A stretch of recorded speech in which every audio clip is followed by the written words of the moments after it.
నిజామాబాద్ మున్సిపాలిటీలో అవినీతి కొండ. సూపరింటెండెంట్ ఇంట్లో ఏకంగా 3 కోట్ల నగదు లభ్యం. బ్యాంకులో మరో 1 కోటి 6 కోట్ల విలువైన ఆస్తులు seize.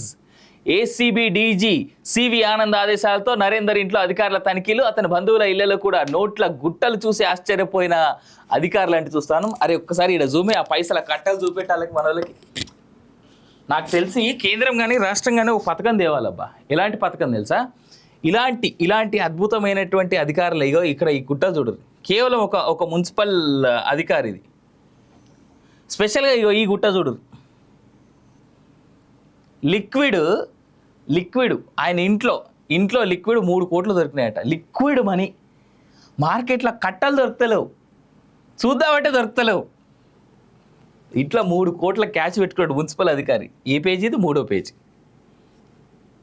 Interesting thing is that ఇలాంటి వాళ్ళు దొరికినా కానీ ఇగో ఏం చేయలేకపోతున్నాం. మహా అంటే ఓ చీటింగ్ కేసు పెట్టి లోపలిస్తున్నారు ఆయన్ని. ఆయన అధికారుల నుంచి సస్పెండ్ మాత్రం చేస్తలేదు.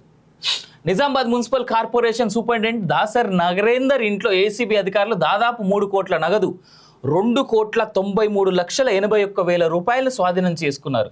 ఇంకా ఆయన బ్యాంకు ఖాతాలో 1,10,00,000 ఉన్నట్టు గుర్తించారు. వీటితో పాటు నరేందర్ ఇంట్లో ఉన్న 51 తులాల బంగారం, 17 స్థిరాస్తులకు సంబంధించినటువంటి పత్రాలను సీజ్ చేశారు. నరేందర్ ఆఫీసులో 90,000 దొరికాయి. అధికారులు సీజ్ చేసిన నగదు, బంగారం, ఆస్తి పత్రాల విలువ 6,07,81,000.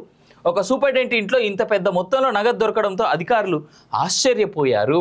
నోట్లను లెక్క పెట్టడానికి 2 కౌంటింగ్ మెషిన్లను ఉపయోగించారు. నిజామాబాద్ జిల్లాలో ఓ ప్రభుత్వ ఉద్యోగి ఇంట్లో ఇంత భారీ స్థాయిలో నగదు పట్టుబడడం ఇదే మొదటిసారని తెలిపారు. నరేందర్ను అరెస్టు చేశారు. ఆదాయానికి మించి ఆస్తులున్నాయన్న సమాచారంతో ఏసీబీ అధికారులు శుక్రవారం దాసరి నరేందర్ ఇంటితో పాటు ఆయన కార్యాలయం, బంధువుల ఇళ్లలో తనిఖీలు చేపట్టారు. ఉదయం 5 గంటలకు మొదలైన సోదాలు అర్ధరాత్రి దాటినా కొనసాగాయి. హైదరాబాద్ నుంచి వచ్చిన 25 మంది ఏసీబీ అధికారులు 4 బృందాలుగా ఏర్పడి తనిఖీలు చేశారు.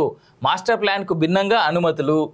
మున్సిపల్ కార్పొరేషన్లో నరేందర్ చాలా కాలంగా సూపరింటెండెంట్గా పనిచేస్తూనే ఇన్ఛార్జ్ రెవెన్యూ అధికారిగాను కొనసాగుతున్నారు. ఏళ్ల తరబడి ఒకే చోట పనిచేయడంతో అనుమతుల విషయంలో అన్నీ తానే అన్నట్లుగా వ్యవహరిస్తున్నారు. అయితే కొంతకాలంగా నరేందర్పై ఫిర్యాదులు వెల్లువెత్తుతున్నాయి. ఉన్నతాధికారులకు నివేదించినా పట్టించుకోకపోవడంతో కొంతమంది ఏకంగా ఏసీబీ డైరెక్టర్ జనరల్ సివి ఆనంద్కు ఫిర్యాదు చేశారు. ఆయన ఆదేశాల మేరకు అధికారులు శుక్రవారం తనిఖీలు చేపట్టారు. నరేందర్ ఇంట్లో ఏసీబీ తనిఖీలు మొదలయ్యాయని తెలవగానే కార్పొరేషన్లో పనిచేస్తున్న ఇతర ఉద్యోగుల్లోనూ అలజడి మొదలైంది. కార్పొరేషన్ పరిధిలో పన్నుల వసూళ్ల నుంచి భవనాల అనుమతుల వరకు ఎక్కువ శాతం నిబంధనలకు విరుద్ధంగానే జరుగుతూ ఉన్నాయి. సో మళ్ళీసారి చూపిస్తాను నేను ఆయన ఫోటో. ఆ వ్యక్తి లేడు ఈ ఫోటోలో, బట్ ఈ గుట్ట మరొక్కసారి గమనించుకోండి. ఇంత గుట్ట. సరే, బంగారం అంటే ప్రతి ఇంట్లోనూ వాళ్ళ తాతల కాలం నుంచో వాళ్ళ అమ్మ నాన్నలదో ఎవరిదో ఒకరిది షేరింగ్లో వస్తుంది, లేదంటే ఆస్తి పంపకాల్లో వస్తుందని అనుకుందాం. అంతవరకు అనుకుందాం. బంగారం విషయంలో మాత్రం 3 కోట్ల రూపాయల డబ్బు ఇంట్లో దొరకడం ఏంటంటే ఒక మున్సిపల్ అధికారిలో. దీన్ని బట్టి అర్థం చేసుకోవచ్చు ఏ రేంజ్లో ఈ దేశంలో అవినీతి అనేటువంటిది ముందుకు పోతా ఉన్నది అనేటువంటి దాన్ని.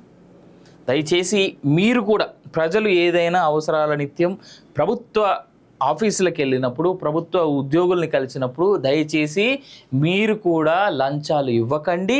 మిమ్మల్ని మీరు పాడు చేసుకోకండి, ఇంకొకరిని మీరు పాడు చేయకండి ప్లీజ్. ఇది ఒక్కటే రిక్వెస్ట్.